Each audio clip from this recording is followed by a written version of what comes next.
Ngā mihi nui kia koutou katoa. Tonight on News First, a major shake-up of our news media landscape as Newshub prepares to close with hundreds of jobs at risk. No relief for homeowners as the official cash rate remains at 5.5%. And semi-automatics banned in the wake of the mosque shootings could be back under a review of our gun laws. This is News First at 5:30. Almost 300 jobs are poised to go after media company Warner Brothers Discovery's decision to take Newshub off air. Newshub produces all news shows on 3 and News First at 5:30 on Sky Open. Staff were given less than an hour's notice this morning to attend a meeting at which their futures were laid out. Here's Michael Morrow. This was the first news program on 3 in November 1989.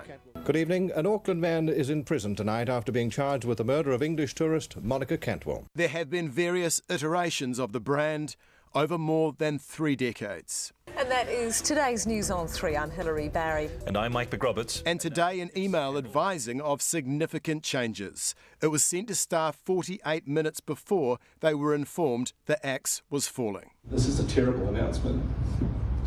There is no sugarcoating it, and I wish I could be standing up here with better news. Warner Brothers Discovery New Zealand boss Glenn Kine made the announcement. I've been very proud to be part of this organisation and part of the newsroom. Nothing prouder, actually. Nothing will ever compare. So this is the most difficult day.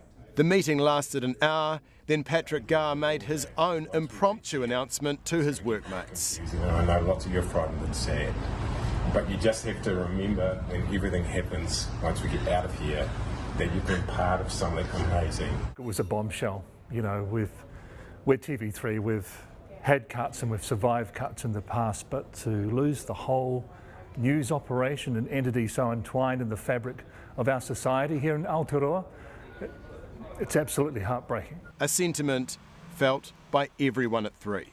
The announcement at that meeting was completely out of the blue and has been utterly devastating to myself and all of my colleagues in news. Many of us have worked together for decades. Management says we will have an opportunity to provide feedback on the proposal, although most staff I've spoken to don't believe that will make any difference. You're inviting feedback and you'll listen to that. Will it change anything? Has the potential to, of course. Most staff I've spoken to don't believe that. What do you say to that? And look, I fully expect that position, of course. Kine says he will listen to proposals to keep the newsroom operating, including from external partners. He found out about the plan to possibly cut the news operation in late January. Do you feel that you've waited a bit late to inform staff of this? Well, I think the process that the organisation went through was one of evaluation.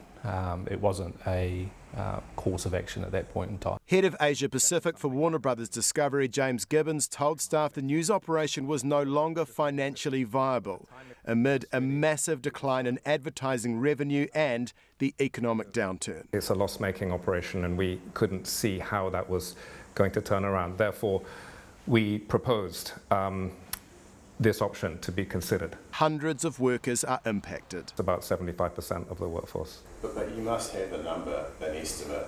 Well, if you plus minus that 75%, then it's closer to the sort of 300 level. Mark Jennings was news boss at 3 for 22 years and says it's a huge blow to democracy. I thought there would be some trimming. Obviously the business is losing a lot of money, so it's got to be slimmed down. But to shut the whole news operation, boy, that is really big and is a big blow for the country. Eric Young was also at 3 when it all began. It was first 3 National News, then became 3 News, then became Newshub, is part of my DNA. You know, I've been in this building since 1989. A building that likely won't be broadcasting news by the end of June, like it has done for 34 years. Michael Morrow, News First.